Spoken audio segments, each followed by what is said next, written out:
my gorgeous plant people, welcome back to Reading Mindfully. My name is Ayana, and today I am talking about my top 5 favorite plants of the summer. So let's get into it. Hey guys, so like I said, so today I'm going to talk about my top 5 favorite plants, and I was going to do of November, but I'm just going to talk about the plants that did really well for me this summer. And so I just wanted to pick out a couple of plants here. Of course, I have a lot of plants that did well this summer, in particular this Hoya fungi seed. That plant did very well over the summer. If you guys remember my plant haul, I think it had about like 6 leaves or so, and it just flushed out so much growth during the summer. If you guys can see that, I had to put it on a trellis and it just kept growing and growing. I even cut it, but yeah, I have so many plants that did well, so I just wanted to pick out 5, and I guess that would be a runner-up, but let's just get into this. And so the first plant, I did pick a lot of Hoyas because let's just be honest, they did well this summer for me. They're probably one of the best plants that did well besides my rubber trees, but like I said, I do have a couple Hoyas, and the first one is this Hoya thompsonia. And the reason why I picked this plant is because when I first got it, this plant did absolutely nothing for me. Nothing. I think I had it for about a month and it just did nothing. I was on Instagram trying to look up care tips. I was on Google. I was looking at Doug Chamberlain's channel and his website, and I was just trying to learn so much about this plant, but it just did nothing for me. Some people said to let it dry out, other people said to keep it moist, and I tried both of them, and this plant, it did nothing. And then I moved it. I had it in my bedroom window and nothing. I moved it to my my front window, like kind of in the direction of the Sandy light, and it's in a northeast facing window. It wasn't a northwest facing window, but it's in a northeast facing window, kind of under my Sandy light, and it just started taking off. And so this is all of the new growth I've gotten. Like all of this down is all new growth that I've gotten this summer. And so yeah, this plant is doing so well for me. I just love how fuzzy the leaves are. If you guys can see like the fuzz, it is just amazing. This is the fuzziest plant I have right now. If you guys watched my updates, all of my fuzzy philodendrons just died on me. So this is like one of the last fuzzy plants that I have in my collection, but it is doing so well. I just love this plant so much. I do not like to let this plant dry out, and because if you do, the little leaves will blast off on the stem here.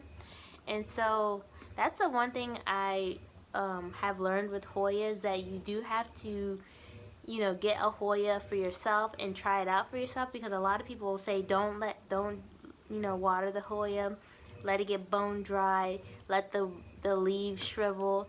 But I just found that in taking care of Hoyas this summer, that in my personal experience, when I let my Hoyas just get dry like that, I start to lose leaves, I start to lose blooms, and so I definitely do water them before they hit that point. But like I said, this plant has just been so enjoyable, and I just love the fuzziness of the leaves. And it started putting out a couple splashy leaves, which is very interesting as well. But yeah, this is just one of my favorites. I don't know if you can see the splash on that one. But yeah, I found that if I give it a little bit light and I give it a good amount of water, it has been putting out a good amount of growth for me. I don't know if I'm going to let it trellis, or like if I want to trellis it, or if I'm just going to let it climb. I kind of like the way it's just like trailing, so maybe I'll put it, like repot it, and I'll put it in a hanger and we'll have it like that. But it's so cute. I love this one. The next one is my Hoya Mauna Loa, and I don't really want to show you guys the container that it's in because it's absolutely disgusting. But if you guys watched my, I don't know which video it was, I think it was the one where I was chopping up my plants, chopping up my Hoyas. I chopped up my Mauna Loa because I had actually overwatered it somehow. Like I had purchased 2 Mauna Loas and one came really moist, so I didn't water it for a while so that it could balance out.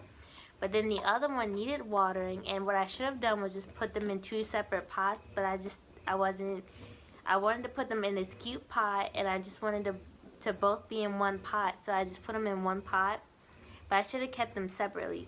So I ended up overwatering it, rotting the roots, and so what I did, I just chopped it up completely because I paid a lot of money for those Mauna Loas, so I thought that if I chopped it up, that I could have a better chance of having more Mauna Loa and also saving the Mauna Loa that I had already purchased. So that's what I did. I chopped it up and I put it in this container here. I'm not going to show you the bottom because it's gross. It's really nasty. But it has so many roots in here. I actually do need to repot it, so I'm going to do that in a future video. But I'm just going to show you the amount of growth that's on this Mauna Loa. This is new. You can see that dark foliage there. And then as well as these little can't think of what they're called right now. I'm having a moment, but insert the word, y'all know. But it is just growing so much, and I'm so happy because, like I said, this plant was expensive and I paid a good amount of money for it. So I'm glad to see that it's growing back. This is another plant that's like in the same window with the Hoya thompsonii, and so I'm just really excited to see that my Hoyas like it in that window and they like the Sandsy light. But yeah, this one definitely needs to be repotted so I can get it situated and growing well. And I do need to spray my Hoyas down just because the mealybugs are real. And that is the one thing that I don't like about Hoyas, but it's not bothering me to the point that I don't want to, you know, collect them or have them in my collection. It's just kind of a nuisance, but I will be spraying these down and getting them all cleaned up. And so that way, hopefully I can get this mealybug situation taken care of. But this one doesn't have mealybugs, so. And the last Hoya that I have is going to be one of my Hoya Crimson Queens. This is my favorite Hoya Crimson Queen, actually. This is the one that I got from, I want to say I got this one from Bros with Hose. And when I first got this plant, the leaves were a lot thinner than what they are now. And I was really concerned because I wanted a Hoya Crimson Queen that had thicker leaves and had the you know, the rounder leaves, because on the website they called it the Hoya Crimson Queen with the snowball variation, and so that's why it has like the rounder leaves and, you know, the rim of the variegation. It's from the snowball variegation there. And so, but yeah, like I was saying, the leaves were a lot thinner when I first got this plant, but ever since coming into my care and putting it outside and, you know, taking care of it, the leaves have gotten a lot thicker. They're a lot more succulent, and I just like this a lot better. I do have a little bit of white that is growing on this plant. It doesn't seem to be affecting the plant, so I don't cut the white off. I just let them die naturally, but they tend to last a while in my experience. But this plant grew a lot during the summer. If you can see all that, that's all new growth, because when I first got the plant, it was very short. It was not trailing, and so to see all this growth is very exciting, and I'm anxious to see how it grows. I have one of the white stems, and then I also have like one stem that's more green. So I do like the variation of the different stems in this pot. When I first had this plant, I only had one stem on each plant because there's 2 plants in here. but I'm glad to see that it's branching off. And that's another thing that I like with Hoyas, is that they do after a while start to branch off, so you do get a fuller plant. As well as if you have one stem that starts to die off, you can either cut it or you can wait for it to branch out somewhere else. And so Hoyas just naturally look for other growth points, and I just find that they just end up filling up the pots naturally. Whereas with my philodendrons, I have to snip and, you know, trim and do things like that, or pot it back in the pot to make the plant fuller. And so I appreciate with Hoyas that I don't have to do that. It kind of happens on its own. As well as with some of my Hoyas, I noticed that areas where the leaves blasted off, I will get another leaf growing there, and so that also makes me happy. So sometimes I will cut off the stem to stimulate growth, and other times I will just wait to see if more leaves come out of that same area. That happened with that plant back there. And one of my other Hoyas, it started growing where the leaves blasted off, so that was pretty cool to see, you know, during the summer. Another plant that did well and is coming back is my black Miranda. Now, I showed this plant, I want to say I showed it in July, and I almost killed this plant, y'all. I was so sad when I showed you guys this plant. I think it had like 4 or 5 leaves up because I had neglected it to the point where it was just like, it was just sad. And the leaves that I did have were like this big, and so I thought that I was gonna lose the plant. And I was just like, man, if I lose this plant, I'm really gonna be upset because it doesn't come around that often. I don't see it all the time, and it was kind of pricey for the amount that I, you know, for the little plant that I got. And so fast forward, this is what my black Miranda looks like. It just looks so well. You can see that I still had a little bit of neglect here, but this plant is just amazing. You can see that it is putting out nice sized leaves, huge leaves in fact. This is under my Soltech light, and it is just really enjoying it. My prayer plants love the Soltech lights. I don't know what it is about the Soltech light, but even if it's not like directly under the light, if it's like on the floor, it still will thrive under the Soltech light. They just love the Soltech light. They bloom constantly, which makes me know that, you know, lets me know that they're happy. The only thing that's annoying about these blooms is that they're constantly falling on the ground, and I'm always having to vacuum because with my dogs, especially with the new puppy, and I just don't like all that stuff on the floor, but they're blooming constantly. I do have to water my prayer plants about twice a week now.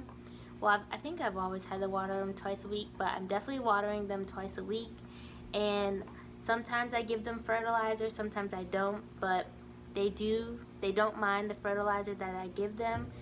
And yeah, this is what happens. But these leaves are massive. When it was putting out baby leaves, I was like, I know you can do better.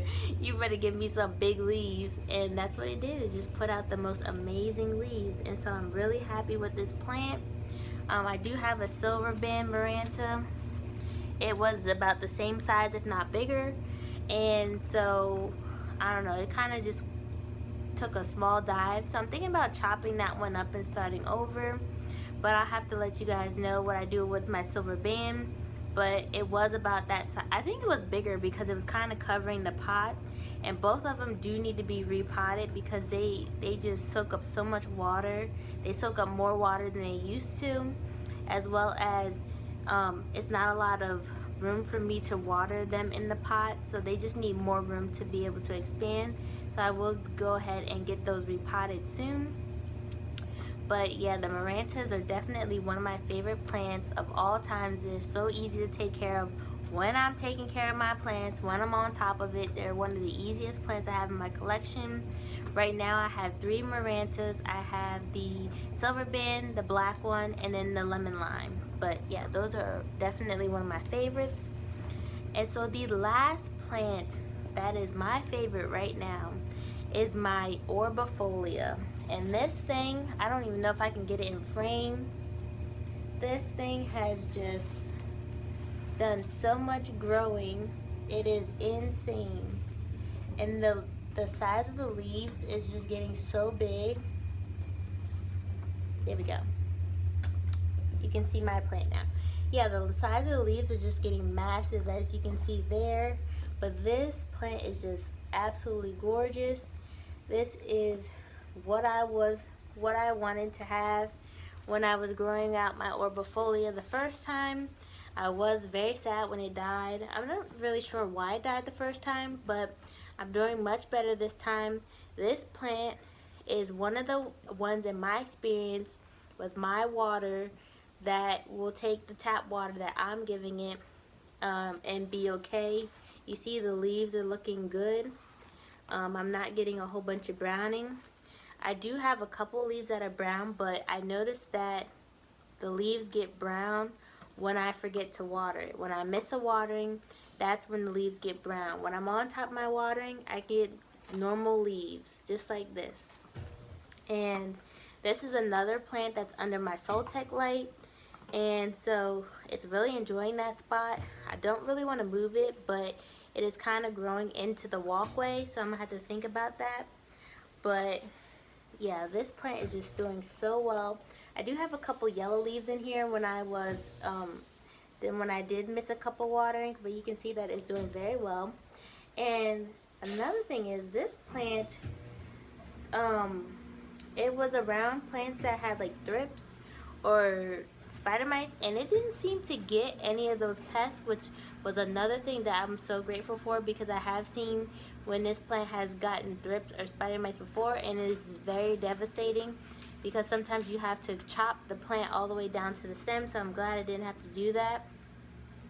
But yeah, this is one of my favorite prayer plants for sure. I don't have a lot of prayer plants right now just because I'm in I'm in the space where I'm not keeping a lot of picky plants, and so the ones that I do have are the ones that I really like, or you know, the ones that can bounce back. And so these are some of the prayer plants that I have right now.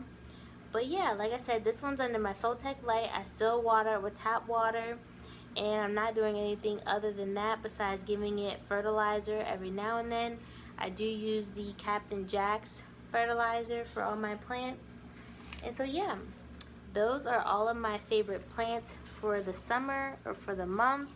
And I have been getting back into my plant care. Like I said, I am watering my plants. I'm trying to do it twice a week. So, you know, if they're not thirsty, you know, those 2 times a week, then they have to wait till the next week. But I'm trying to keep my plant care simple. I'm trying to keep it to where it's very manageable because I do have other things going on right now, and I'm trying to balance everything. But yeah, so I just wanted to show you guys my top favorite plants right now. Like I said, I'm going to have some repotting videos coming up soon so I can get my plants together, and I'm definitely going to be spraying my plants down to make sure that I can keep my pest infestations to a minimum. Because like I said, sometimes you may not you may always have pests in your collection depending on your size, your maintenance, and your prevention pest care. But if you can keep it to a minimum, or you can keep it to where it's not, you know, actively destroying your plant collection, that is the best thing that you can do. I always have pests at one point or another, but my plants seem to do well, or they seem to bounce back. But yeah, I just wanted to come on and show you guys that stuff. But I just want to thank you guys for so much for liking, subscribing, and watching my videos, and I will see you in the next one. Bye.